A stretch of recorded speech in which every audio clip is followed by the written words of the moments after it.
Hello and welcome to Summer Bay Studio. I'm Wendy and today I'm going to be creating some Christmas banners made from these shapes that I've painted in watercolor. So follow along as I create the painting first and then the finished garland. You don't have to paint if that's not your thing, but when I'm finished, you can find the pieces in my store to make your own garland, both for your home like a large banner and for your tree. Please subscribe to my channel and click the little bell so that you can be notified when I've got a new video every week. So stay with me till the end and you'll see what the surprises are I have in store. Now I'm starting on this side because I'm right-handed and I will work this way. If I started here, then I'd end up with my hand in the paint. That's just something you need to think about when you're starting out and painting something. And what I've done is just draw a line where I want these stripes, but I'm only painting on one side of the line.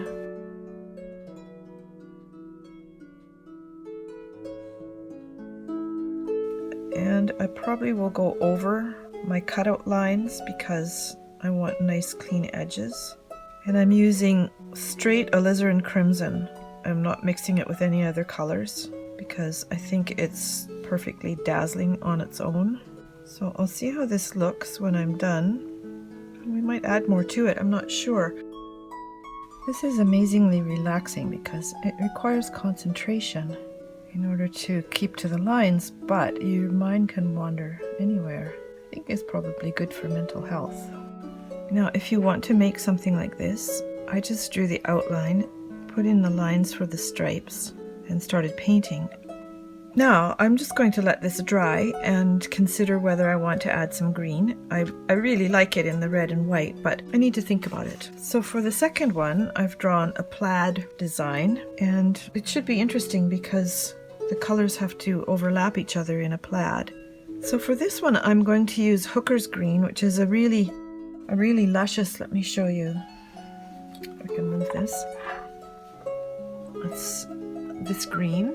It's a very luscious deep green, sort of a Kelly green. And I'm using alizarin crimson for the red because so that they'll both match. But I want to test it before I start working on the banner panel. So I've got some extra paper here which I left there on purpose for testing colors. So what I'm going to do here is just do some test stripes, let them dry, then add the red and see what happens when they cross each other. So now that this green is dry, I need to see what happens when I drag alizarin crimson across it. So here goes.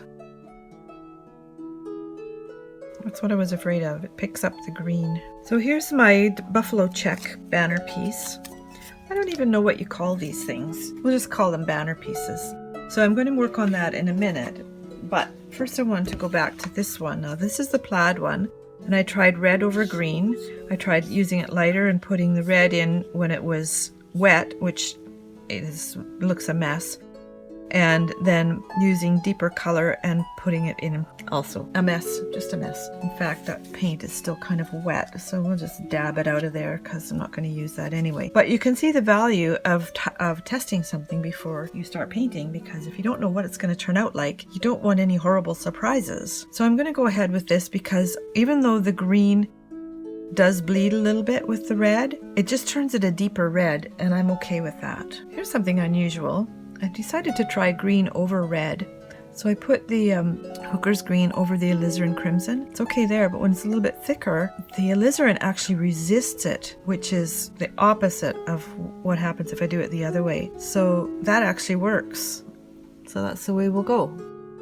My plan for the plaid is to do the wide pieces in red and the narrow ones in green and have them go over top of the red. So let's see how this works. I'm also going to run off the edge a little bit just so that I get a nice crisp edge. If you have too much paint, too much water, it tends to get kind of glossy and I don't know, it's not so nice. So in this case, for example, there's way too much paint in here. Now I'm going to switch brushes because this is a wide piece that we can just go wide on, but I need lots of paint because I want that depth of color. There, what a color.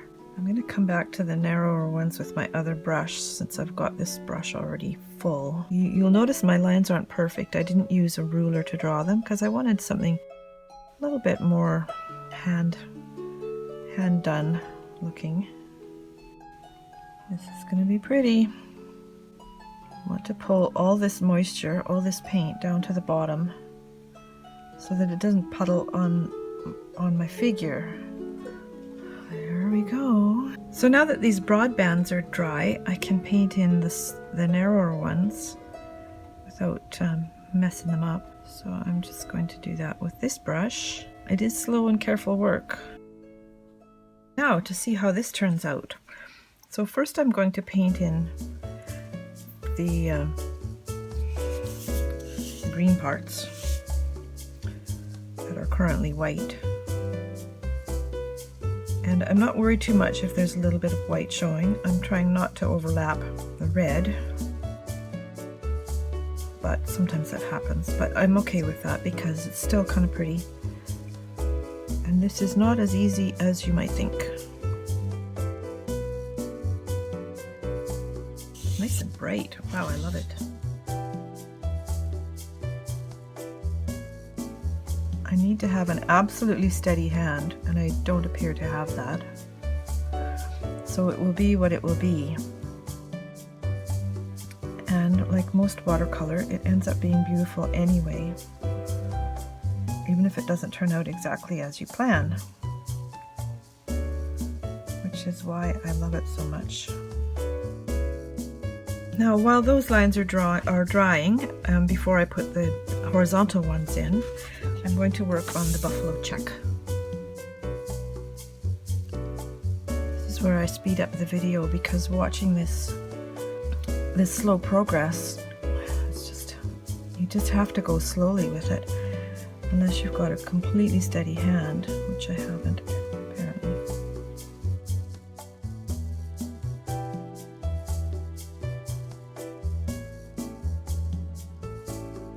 Now, coming back to this one, I've decided to add some green to it, just so that the three pieces go well together. I'm just going to add a skinnier stripe. It might look a bit candy cane-like, but that's okay. I like that idea. I can keep my hand from wobbling all over the place, which, as I've mentioned before, doesn't really matter that much, as long as it looks pretty, and watercolors always seem to. So the trick is to paint with your whole arm, but then you also have to make sure you've got enough paint in the brush to make it last, which is why I chose to use a sable brush instead of a synthetic brush, because the sable brush holds more paint. It's far from perfect, which just goes to show you that a lot of things that you create can be far from perfect and still be quite beautiful. Now I'm going back to this one, which is going to require a couple of different brush sizes again. We'll see how well this works. This is interesting. It does really resist. There, that looks really interesting. I love it. So when it's cut, it's going to be nice and have a nice sharp edge, and you'll see what happens with this one. I'm going back to this one. It's still a little bit wet there, but that's off the banner piece, so I'm not going to worry about that. I'm just going to pick up some more alizarin crimson, which is a nice big puddle here. And starting right on this part here.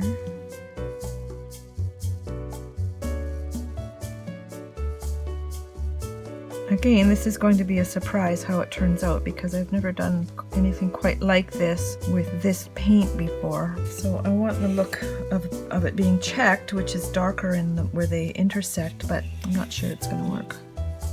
There, that should be interesting.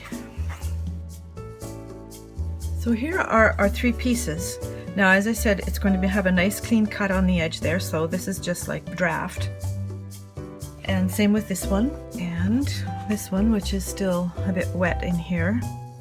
So once this is dry, then I scan them and start designing with them. So let's see what happens. Okay, so I am finished all the painting. Because I've gone over the lines here, I scanned all the artwork and I thought I will cut them in Photoshop and clean up all those edges. But it was just too finicky, and so I decided I'm just going to cut them, then scan them, and it'll already be done, and it's faster. I'm always trying to find a way to do whatever I can do faster and better. There's a perfect little scrap for me to use for something. There's one of my shapes to scan.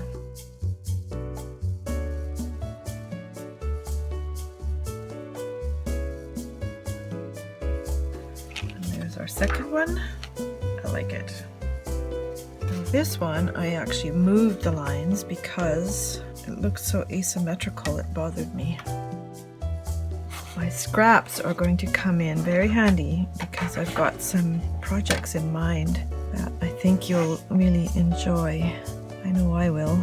So here are the finished pieces for the garland, and I'm going to cut them all out and put them together, and I'll show you in a minute what they look like. All you have to do is cut them out using either a paper cutter or a pair of scissors. This is just super easy because the lines are straight.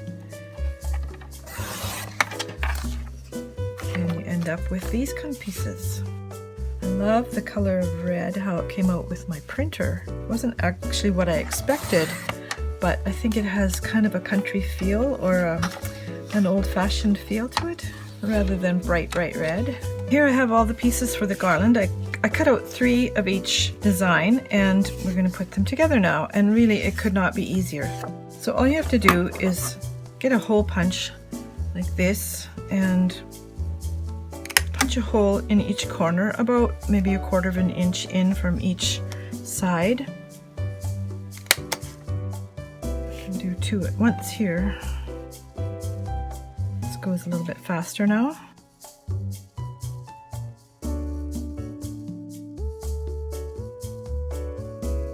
And when that's done, I bought some ribbon here at my local dollar store. And all you do is thread it through. So what I'm going to do is scrunch up the end like this and then push it through the hole so that it runs along the back of the piece. My ribbon is a bit crisp, so it's going to be a little bit tricky to pull through. The other way you can do it is to just cut your ribbons and tie them in knots. Like tie the pieces together. Oh, there we go. Now we're getting it going.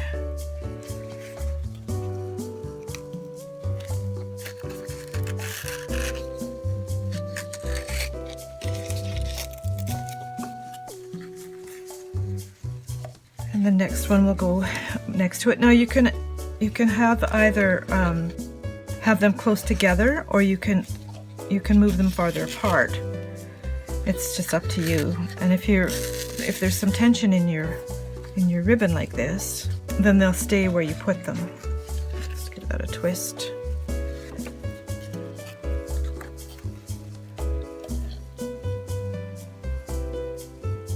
So I'll just work on this and I'll be back in a moment. Obviously you have to move them along your ribbon or string as you add more to them, or you could just measure it out beforehand and start putting them in from both ends. I actually should have done that, but I did not. But it's really easy to pull through anyway. I just used plain cardstock for this, which is not terribly heavy, and you can use a heavier cardstock or whatever you have that works. I wouldn't use just a copy paper because it's too flimsy. I use lots of cardstock, and you can actually find a link below for a source for it. Just smooth those out.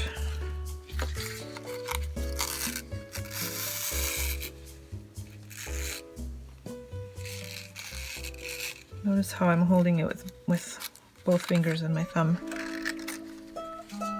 Now, I'm going to finish this and then I'll show you the whole thing. But in the meantime, I also made tiny ones that you can put on your Christmas tree. And for that, I have this string that I bought also at my dollar store. My local dollar store. It's not my dollar store. And I'm going to string it using this hemp string. But you can use yarn, you can use, household string, whatever you like. And I have this hole punch, and I'm going to just make the holes out of that because I don't want quite as big a one. So I'm going to just do these and then I'll string it on. So I've pulled out a length of this twine, and I'm just going to cut it off here and see how this goes. Now I have a big darning needle here which I can use if I need to, but I'm not sure I need to. So this is great.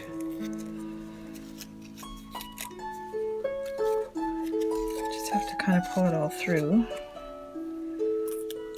and then pull it again. Come on, don't twist on me.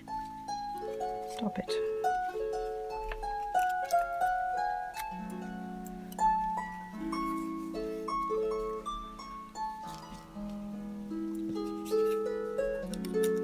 And again with another one.